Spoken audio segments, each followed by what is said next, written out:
لیکن آخری دن کیا کہا رسول نے؟ کر، اسے علم دوں گا جو کیا ہوگا؟ رجلن کرارن غیر فرارن، رجل ہوگا، کرار ہوگا، میدان میں ڈٹ جانے والا ہوگا، غیر فرار ہوگا۔ تو فوراً سب کو اعتراض کرنا چاہیے تھا، کیوں ہم مرد نہیں ہیں؟ کہیں یہ اعتراض ملا؟ تاریخ میں نہیں ملا۔ کیوں؟ اہل زبان ہے، جانتا ہے ہر عرب کہ مذکر اور ہے، رجل اور ہے، اس لیے کسی نے اعتراض نہیں کیا کہ ابو سعدونگا جو مرد ہوگا، یعنی اپنی زبان کا مرد ہوگا، اپنے عہد و پیمان کو پورا کرنے والا ہوگا، جائے گا، اللہ اس کے ہاتھ پہ فتح دے دے گا، اللہ اس کے ہاتھ پہ فتح دے دے گا۔ تو اب سمجھ میں آیا کہ رجل کا معنی کیا؟ مردانہ صفات کا حامل ہو تو رجل ہے، ورنہ رجل نہیں ہے، مذکر ہے، مرد ہے، آدمی ہے، مگر رجل نہیں ہے۔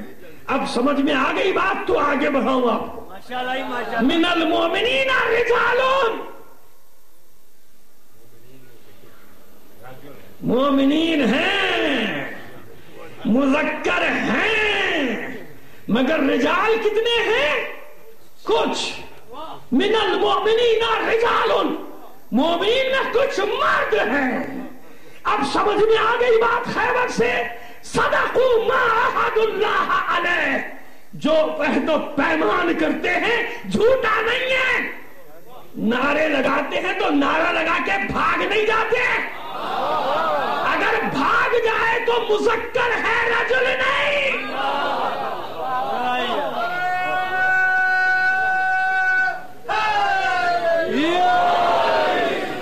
من المؤمنین رجال، مومنین میں کچھ مرد ہیں، سب نہیں، دعوے دار بہت ہوں گے جی، خوش فہمی میں نہ رہ جانا، دعوے دار بہت، شور مچانے والے بہت، اور آزمائش کے کڑے میدان میں ڈٹ جانے والے چند، جو جانتے کہ نہیں، میدان کو پشت نہیں دکھانی۔ حسین سے کیے ہوئے وعدے کا کیا ہوگا پھر؟ وہ جو وعدہ کیا ہے علی سے، اس کا کیا ہوگا؟ علی کو ماننا اور ہے، علی کی ماننا اور ہے۔ سمجھ میں آ گیا؟ فرق ہے۔ علی کو مولا کہنا آسان، علی کے حکم کو ماننے کے لیے رجل چاہیے، مرد چاہیے۔ علی کو ماننا اور علی کی ماننے میں زمین آسمان کا فرق ہے، ہمیشہ یاد رکھنا اس بات کو۔ من المؤمنین رجال، ورنہ ایسے بھی ہیں کہ سورہ بقرہ میں ارشاد ہوا وَمِنَ النَّاسِ مَن يَقُولُ آمَنَّا بِاللَّهِ وَالْيَوْمِ الْآخِرِ وَمَا هُمْ بِمُؤْمِنِينَ۔ لوگوں میں بہت سے ایسے ہیں جو چلاتے پھرتے ہیں فتح مکہ کے بعد کے ایمان لے آئے، ہے نا، اسلام لے آئے، ایمان لے آئے، شور مچاتے پھرتے ہیں، روز آخرت پر بھی ایمان لے آئے۔ یاد رکھنا وما ہم بے مومنین، یہ مومن نہیں ہیں۔ یہ کون ہے؟ یخادعون اللہ والذین آمنوا، یہ اللہ کو دھوکہ دیتے ہیں اور مومنین کو بھی دھوکہ دیتے ہیں۔ یہ اللہ کو دھوکہ دیتے ہیں اور مومنین کو بھی دھوکہ دیتے ہیں۔ وما یخدعون الا انفسهم وما یشعرون، یہ کسی کو دھوکہ نہیں دے سکتے سوائے اپنے نفسوں کو دھوکہ دے رہے ہو، مگر انہیں شعور نہیں۔ مثال کہاں سے لاؤں آپ کو آسانی سے سمجھ میں آ جائے؟ تاریخ میں فتح مکہ کے بعد دھوکہ دیا کہ نہیں دیا؟ اللہ کو بھی دھوکہ، رسول کو بھی دھوکہ، مومنین کو بھی دھوکہ، پروپیگنڈے کا بازار گرم ہو گیا۔ آج گھبرا جاتے مومنین، ارے بھائی فلاں چینل پہ یہ ہو گیا، فلاں چینل نے یہ کہہ دیا۔ ارے گھبرانے کی بات نہیں، کتنی پروپیگنڈے کی یلغار ہو پھر بھی کہیں نہ کہیں سے تمہاری بات بھی تو چلی جاتی ہے نا، ہے؟ اب یہ تمہارے اختیار میں کہ اچھی چیز بھیجو یا اختلافات بھیج دو۔ یوٹیوب تک کھلا ہوا ہے، کبھی کبھی شیطان اپنے ہی پھندے میں پھنس جاتا ہے، اپنے کام کے لیے جو چیزیں ایجاد کرتا ہے مومنین بھی اس سے فائدہ اٹھا جاتے ہیں یا نہیں؟ تو آواز تو جا رہی ہے نا۔ آج مقابلہ تو ہو رہا ہے نا، پروپیگنڈے کے جواب میں آپ کی آواز بھی جا رہی ہے، لیکن مجھے بتاؤ کہ بنو امیہ کے دور میں پروپیگنڈے کے ذرائع کتنے تھے؟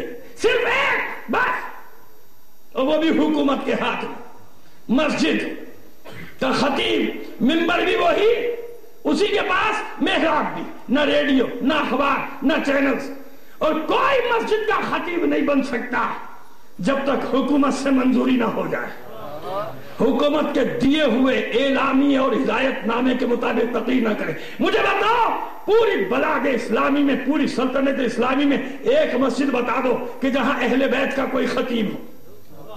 رکھ ہی نہیں سکتے، خطیب کی بات کرے نام نہیں رکھتے تھے اپنے، جو مولا کے جانثار ہیں ان کے نام اٹھا کے پڑھ لو، 11ویں امام تک 1% بھی ایسے نہیں جن کے نام حسن حسین پہ ہو۔ اتنا خطرناک دور تقیہ کہ نام ہی کچھ اور ہے سب کے، تو کہاں خطیب کون رکھ سکتا ہے اپنا؟ تو ایک ہی پروپیگنڈا 80 سال تک ممبروں سے چل رہا ہے۔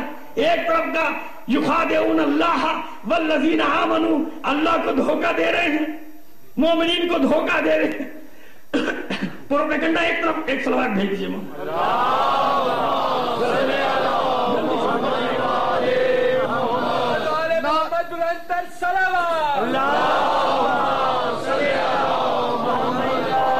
سمجھ میں آگئی بات؟ ایک طرف کا پروپیگنڈا، لیکن کیا کہا پروردگار نے، کیا فرمایا؟ وَمَا يَخْدَعُونَ إِلَّا أَنفُسَهُمْ۔ جو بڑے چالاک بنتے ہیں بنی امیہ، یہ سمجھتے ہیں پروپیگنڈا ہمارے ہاتھ میں آ گیا، ہم نے جس کو چاہا بے نمازی بنا دیا، جس کو چاہا دین سے خارج کر دیا، جس کو چاہا بیابان میں قتل کر دیا، جس کو چاہا کھجور کی ٹہنیوں پہ لٹکا دیا، جس کو چاہا عذرا کے مقام پہ قتل کر ڈالا، جس کو چاہا زیر زمین زندانوں میں ہڈیاں گوشت سب گلا کے مار دیا، جیسے چاہا ہم نے کیا، دھوکہ دیا۔ یخادعون اللہ والذین آمنوا، سمجھتے ہیں اللہ کو دھوکہ دے رہے، سمجھتے ہیں مومنین کو دھوکہ دے رہے۔ قرآن جواب دیتا ہے وما یخدعون الا انفسهم وما یشعرون، انہیں شعور نہیں، یہ کسی کو دھوکہ نہیں دے رہے سوائے اپنے نفسوں کو۔ اب مجھے بتاؤ، دور ختم ہو گیا، بنی امیہ کا دور ختم ہو گیا، بنی عباس کا دور ختم ہو گیا۔ ان ربک لبالمرصاد، ان کا رب بھی گھات میں ہے، مرصاد یعنی گھات میں ہے۔ کیا ہوا؟ تاریخ نے رزلٹ کیا دیا؟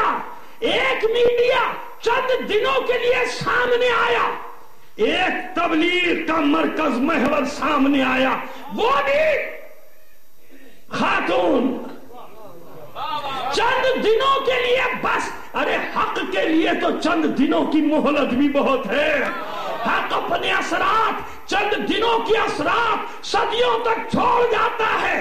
حسین کی بہن زینب میدان میں آئی اپنے بھائی کے ہدف کو لے کر، چند دن بس، چند دن بازار میں خطبات کا موقع، باقی تو زندان میں گزر گئے، درباروں میں خطبات کا موقع۔ کیا ہوا؟ بنی امیہ مٹ گئے۔ وما یشعرون، انہیں شعور نہیں تھا کہ یہ صرف اپنے آپ کو دھوکہ دے رہے ہیں۔ تاریخ نے کیا کیا؟ 80 سال تک ایک طرف کا میڈیا چلتا رہا، 80 سال کے بعد جب تاریخ کا پہیہ گھوما تو قیامت تک کے لیے اللہ نے ان کے گلے میں لعنت کا طوق پہنا دیا۔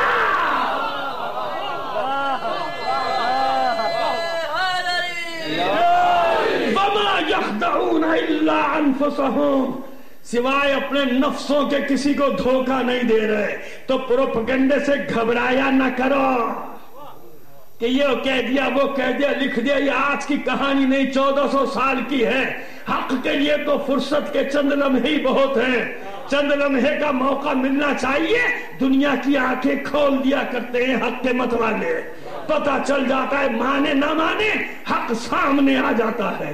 وما یخدعون الا انفسهم وما یشعرون، مگر انہیں شعور نہیں، ان کو شعور نہیں، یہ سمجھتے نہیں یہ بات کو۔ لہم عذاب علیم بما کانوا یکذبون، ان کے لیے دردناک عذاب اس کے ان کے جھوٹ کی وجہ سے۔ یہ جو جھوٹ بولا کرتے تھے، بات ختم نہیں ہوئی، آیت آگے بڑھی۔ وَإِذَا قِيلَ لَهُمْ لَا تُفْسِدُوا فِي الْأَرْضِ